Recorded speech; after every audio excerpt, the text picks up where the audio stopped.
మన జీవితాల్లో ఒత్తిడి, ఆందోళన అనేవే ఒక భాగమైపోయాయి కదా. మరి వీటన్నిటినీ తట్టుకుని ప్రశాంతంగా, బలంగా బ్రతకడం ఎలా? జెనెక్స్ హ్యాక్స్ కు స్వాగతం. ఇక్కడ మనం సైన్స్ ఆధారిత సింపుల్ చిట్కాలతో తెలివిగా ఎలా ఆలోచించాలి, ప్రశాంతంగా ఎలా జీవించాలి, ఇంకా మనల్ని మనం ప్రతిరోజు ఎలా మెరుగుపరుచుకోవాలో నేర్చుకుంటాం. సరే, ఇంకా విషయంలోకి వెళ్ళిపోదాం. వేల ఏళ్ల నాటి తత్వశాస్త్రం స్టోయిసిజం. ఇది మన మనస్సుకి ఒక టైమ్లెస్ ఆపరేటింగ్ సిస్టమ్ లాంటిదన్నమాట. రోమన్ చక్రవర్తి మార్కస్ ఆరియస్ చెప్పిన ఈ మాట చాలా లోతైనది. అంటే మన సంతోషం మన ఉద్యోగం వలనో, డబ్బు వలనో, లేదా మన గురించి ఇతరులు ఏమనుకుంటున్నారనే దాని వలనో రాదు. అది కేవలం పూర్తిగా మన ఆలోచనలు ఎంత నాణ్యంగా ఉన్నాయనే దానిపైనే ఆధారపడి ఉంటుంది. మన లోపలి ప్రపంచమే మన బయటి ప్రపంచాన్ని సృష్టిస్తుంది. సో ఈరోజు మనం స్టోయిక్ జీవన విధానాన్ని స్టెప్ బై స్టెప్ అర్థం చేసుకుందాం. ఫస్ట్ మన మనసుని ఎలా కంట్రోల్లో ఉంచుకోవాలో చూస్తాం. తర్వాత కష్టాల్ని అవకాశాలుగా ఎలా మార్చుకోవాలో నేర్చుకుంటాం. ఆ తర్వాత మన రిలేషన్స్ని ఎలా బెటర్ చేసుకోవాలి, ఒక మంచి క్యారెక్టర్ని ఎలా బిల్డ్ చేసుకోవాలి, ఫైనల్గా ఈ ప్రిన్సిపల్స్ని మన డైలీ లైఫ్లో ఎలా అప్లై చేయాలో తెలుసుకుందాం. ఏదైనా సరే అది మనతోమే మొదలవ్వాలి. అందుకే స్టోయిక్ పవర్కి అసలైన ఫౌండేషన్ మన ఇన్నర్ వరల్డ్ అని, మన ఆలోచనలని అర్థం చేసుకోవడమే. మరి వాటిని ఎలా అదుపు చేయాలో ఇప్పుడు చూద్దాం. స్టోయిసిజంలో అన్నిటికన్నా ముఖ్యమైన సూత్రం ఇదే, డివిజన్ ఆఫ్ కంట్రోల్. అంటే ఏవి మన చేతుల్లో ఉన్నాయి, ఏవి మన చేతుల్లో లేవు అని స్పష్టంగా తెలుసుకోవడం. ఫర్ ఎగ్జాంపుల్, ట్రాఫిక్ జామ్ని మనం కంట్రోల్ చేయలేం, కానీ దానికి మనం ఎలా రియాక్ట్ అవ్వాలనేది 100% మన చేతుల్లోనే ఉంటుంది. మన ఎనర్జీని అనవసరమైన వాటిపై వేస్ట్ చేయకుండా ఉండటమే దీని ఉద్దేశం. ఒక పక్క చూస్తే మన కంట్రోల్లో ఉండే మన ఆలోచనలు, మన పనులు ఉంటాయి. మరోపక్క చూస్తే ఇతరుల అభిప్రాయాలు, బయట జరిగే సంఘటనలు ఉంటాయి. వీటిపై మనకు ఎలాంటి పట్టు ఉండదు. ఈ తేడాని మనం ఎప్పుడైతే గుర్తిస్తామో అప్పుడే మనకు అనవసరమైన టెన్షన్ల నుండి విముక్తి లభిస్తుంది. మన జీవితంలో ఒక సంఘటన జరగనప్పుడు దానికి మనం రియాక్ట్ అవ్వడానికి మధ్య ఒక చిన్న గ్యాప్ ఉంటుంది.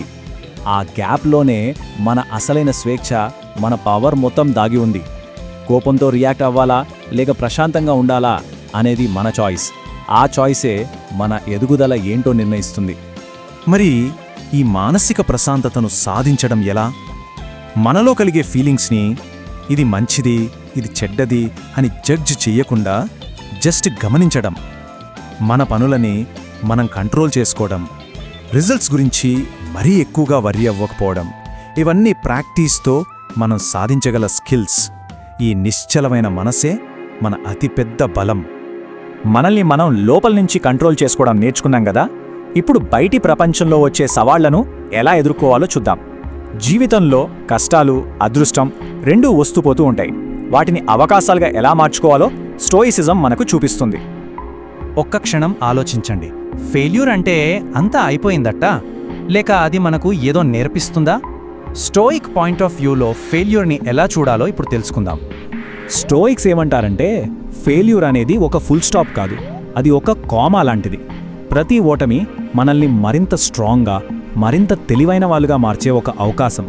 పగిలిన కుండీలోంచి కూడా మొక్క ఎలాగైతే పెరుగుతుందో అలాగే మన తప్పుల నుంచే మనం ఎదగగలం. దీన్నే నెగటివ్ విజువలైజేషన్ అంటారు. అంటే చెడు జరుగుతుందని భయపడటం కాదు, దానికి ప్రిపేర్ అవ్వడం. ఉదాహరణకు, ఒకవేళ నా ఉద్యోగం పోతే అని ముందుగానే ఆలోచిస్తే ఆ పరిస్థితికి మనం మెంటల్గా రెడీ అవుతాం, ఆల్టర్నేటివ్స్ గురించి ఆలోచిస్తాం. ఇది జీవితంలో ఎలాంటి తుఫాను వచ్చినా మనల్ని నిలబెట్టే ఒక ప్రాక్టికల్ స్ట్రాటజీ. సరే, కష్టాల సంగతి చూశాం. మరి దానికి ఆపోజిట్ అదృష్టం మాటేంటి? స్టోయిక్స్ ప్రకారం అదృష్టం కూడా ఒక పరీక్ష లాంటిదే.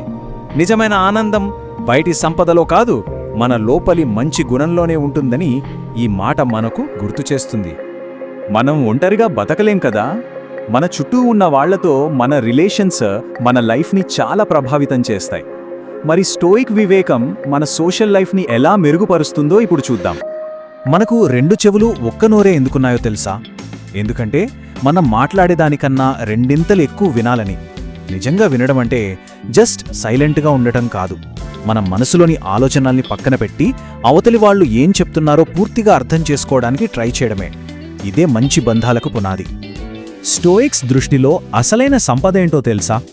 డబ్బు కాదు, బంగారం కాదు, మన బంధాల క్వాలిటీ, ఒక మంచి స్నేహం మనం జీవితంలో సంపాదించగల అన్నిటికన్నా విలువైన ఆస్తి. అది మనకు కష్టాల్లో తోడుగా, సుఖాల్లో పంచుకునే బంధంగా ఉంటుంది. ఇప్పటిదాకా మన ఆలోచనలు, మన చుట్టూ ఉన్న పరిస్థితులు, మన బంధాల గురించి మాట్లాడుకున్నాం. వీటన్నింటికీ మూలం ఏంటి? మన క్యారెక్టర్. స్టోయిసిజం యొక్క అల్టిమేట్ గోల్ ఒక్కటే, ఒక మంచి బలమైన క్యారెక్టర్ని నిర్మించుకోవడం. స్టోయిక్ లైఫ్కి ఈ 4 సద్గుణాలు ఒక బిల్డింగ్కి ఉండే 4 పిల్లర్స్ లాంటివి. వివేకం, ధైర్యం, న్యాయం మరియు నిగ్రహం. ఇవి వేర్వేరు కాదు, అన్నీ కలిస్తేనే ఒక స్ట్రాంగ్, కంప్లీట్ క్యారెక్టర్ తయారవుతుంది. మన జీవితాన్ని ఒక గది అనుకుందాం. చాలాసార్లు ఆ గది అనవసరమైన సామాన్లతో నిండిపోయి ఉంటుంది. సింప్లిసిటీ అంటే ఆ చెత్తనంతా తీసి బయటపడేయడమే. అది వస్తువులైనా కావచ్చు, ఆలోచనలైనా కావచ్చు. అప్పుడే మనకు నిజంగా ముఖ్యమైన వాటి కోసం స్పేస్, ప్రశాంతత దొరుకుతాయి. నిజమైన ధనవంతుడెవరంటే ఎక్కువ ఆస్తులున్నవాడు కాదు, తక్కువ కోరికలున్నవాడు. సంతృప్తి, కృతజ్ఞత అనేవి ఒక గొప్ప జీవితానికి తాళం చెవులు. ఇది బయటి పరిస్థితులతో సంబంధం లేని ఒక మానసిక స్థితి అన్నమాట. సరే, ఇన్ని మంచి విషయాలు తెలుసుకున్నాం, బాగుంది. కానీ వీటిని రోజు ఎలా ప్రాక్టీస్ చేయాలి? కేవలం తెలుసుకుంటే సరిపోదు కదా. ఈ ఫిలాసఫీని మన డైలీ లైఫ్లో ఒక భాగంగా ఎలా మార్చుకోవాలో ఇప్పుడు చూద్దాం. ఒక స్టోయిక్ డైలీ రొటీన్ చాలా సింపుల్గా ఉంటుంది.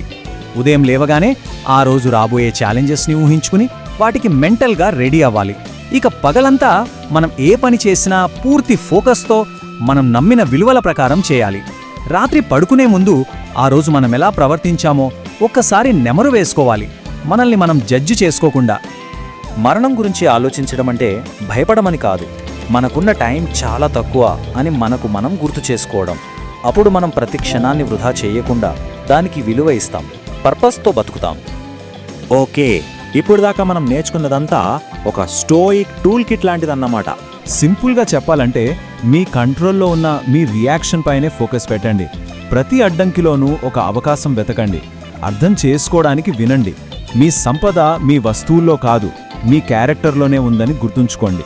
ప్రతిరోజు చిన్నగా ఆత్మపరిశీలన చేసుకోండి. ఇవే స్టోయిక్ జీవనానికి పునాదులు. ఈ విశ్లేషణను ఒక చిన్న ప్రశ్నతో ముగిద్దాం. ఇవన్నీ వినడానికే కాదు, ఆచరించడానికే. మరి మనం ఇందాక మాట్లాడుకున్న ఈ సూత్రాల్లో ఈరోజు మీరు ప్రాక్టీస్లో పెట్టబోయే ఆ ఒక్కటేది.